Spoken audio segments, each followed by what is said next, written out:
నోట్ల రద్దుపై లెఫ్ట్ పార్టీలు భారత్ బంద్ నిర్వహిస్తుండగా ఆక్రోశ దివస్ పేరుతో కాంగ్రెస్ ఆందోళనకు దిగింది. కేంద్ర ప్రభుత్వ నిర్ణయంతో సామాన్యులు తీవ్ర ఇబ్బందులు పడుతున్నారని ఆరోపిస్తున్నారు ప్రతిపక్ష నేతలు. దీనికి సంబంధించి పూర్తి వివరాలు మా ప్రతినిధి రాజు అందిస్తారు. రాజు, ఓవర్ టు యు.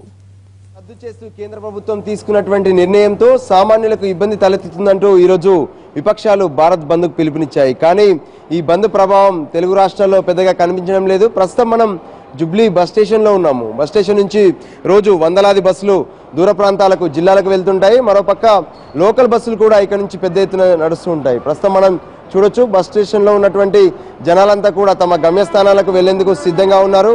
వాళ్ళంతా వెళ్తూనే ఉన్నారు. బస్సులు కూడా ఏ రూట్లలో రెగ్యులర్గా అలకేట్ అయి ఉన్నాయో అదే రూట్లో బస్సులన్నీ కూడా వెళ్ళిపోతున్నటువంటి పరిస్థితి మనకు కనిపిస్తూనే ఉంది. ఉదయం నుంచి బస్సులు ఇక్కడికి రావడం, ఇక్కడ నుంచి వెళ్తున్నటువంటి బస్సులు వెళ్ళిపోవడం కూడా మనకు కనిపిస్తుంది. ప్రస్తుతం హుస్నాబాద్ నుంచి వచ్చినటువంటి బస్సు మనకు ఉంది.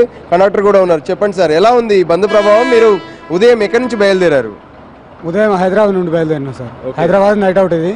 హైదరాబాద్ నుండి బయలుదేరిన హుస్నాబాద్కి. ఇప్పుడు ఎలా ఉంది అంటే అక్కడ ఉన్నటువంటి ఎవరైనా ఆపరా? హైదరాబాద్ డిపో నుంచి బస్సు బయటకు వచ్చే ముందు ఇంతవరకు మమ్మల్ని ఎవరిని ఆపలేదు. పబ్లిక్ కూడా ఏం లేదు. బంద్ ప్రభావం కనిపించడం లేదు. ఒకసారి డ్రైవర్తో కూడా మాట్లాడే ప్రయత్నం చేద్దాం. ఎవరైనా అడ్డుకున్నారా లేదా అనేది ఆయన కూడా చెప్పే పరిస్థితి ఉంటుంది. మీరు హైదరాబాద్ నుంచి బయలుదేరేది కదా, సికింద్రాబాద్కు వచ్చేలోపు ఏమైనా బస్సును అడ్డుకునే ప్రయత్నం చేశారా? భారత్ బంద్ లో భాగంగా ఎవరైనా ఆపారా? ఏం లేదు, ఎవరు ఆపలే.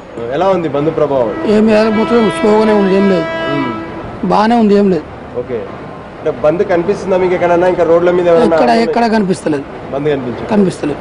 ఓకే, స్పష్టంగా అర్థమవుతుంది. బంద్ ఎఫెక్ట్ మాత్రం మనకు ఎక్కడా లేదనేది. ప్రయాణికులను కూడా అడిగి తెలుసుకుందాం. ఎక్కడికి వెళ్ళాలి మీరు? నేను జోగిపేట వెళ్ళాలి. జోగిపేట ఎలా ఉంది సార్? అంటే ఎక్కడి నుంచి మీరు ఇక్కడికి చేరుకున్నారు? ఎలా ఉంది బంద్ ఎఫెక్ట్ ఇటువైపు? బంద్ ఎఫెక్ట్ ఏం లేదు. ఇప్పుడు నేను ఎల్బీ నగర్ నుంచి జేబీఎస్కి వచ్చాను.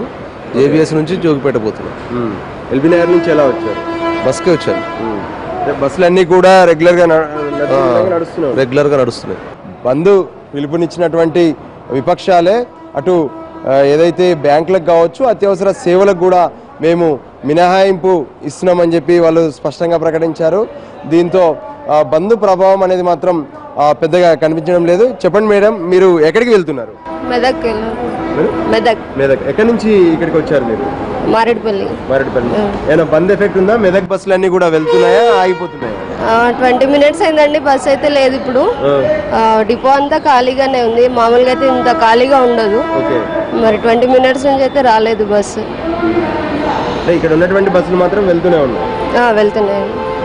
అంటే కొంతమంది బంద్లో భాగంగా ఈరోజు బస్సులు నడుస్తాయా లేదంటూ ఆందోళన వ్యక్తం చేస్తూ వాళ్ళు కూడా కొంతమంది తమ టూర్లను వాయిదా వేసుకున్నట్టు తెలుస్తుంది. మామూలుగా అయితే ఈ సమయంలో పెద్ద ఎత్తున రష్ ఉంటుంది. కానీ కొంతమంది జనం మాత్రం బంద్లో భాగంగా బస్సులు నడుస్తాయో లేదో అంటూ వాళ్ళంతా ఆగిపోయినట్లు తెలుస్తుంది. అందుకే ఎవరు ఇక్కడికి పెద్దగా రానట్లు స్పష్టంగా కనిపిస్తుంది. కానీ బస్సులు మాత్రం వెళ్తూనే ఉన్నాయి. వాటికి సంబంధించి పూర్తిగా కూడా ఎక్కడికక్కడ కొంతమంది పోలీసులు ఇక్కడ అందుబాటులో ఉన్నారు. వాళ్ళు బస్సులను నడిపించే ప్రయత్నం కూడా చేస్తున్నారు. ఎవరైనా అడ్డుకునే ప్రయత్నం చేస్తే వాళ్ళని అరెస్ట్ చేసేందుకు కూడా పోలీసులు అన్ని రకాలుగా సిద్ధంగా ఉన్నటువంటి పరిస్థితి మనకు స్పష్టంగా కనిపిస్తుంది. మొత్తానికి ఈరోజు విపక్షాలు తలపెట్టినటువంటి భారత్ బంద్ ప్రభావం హైదరాబాద్లో మాత్రం ఏమాత్రం కనిపించడం లేదు.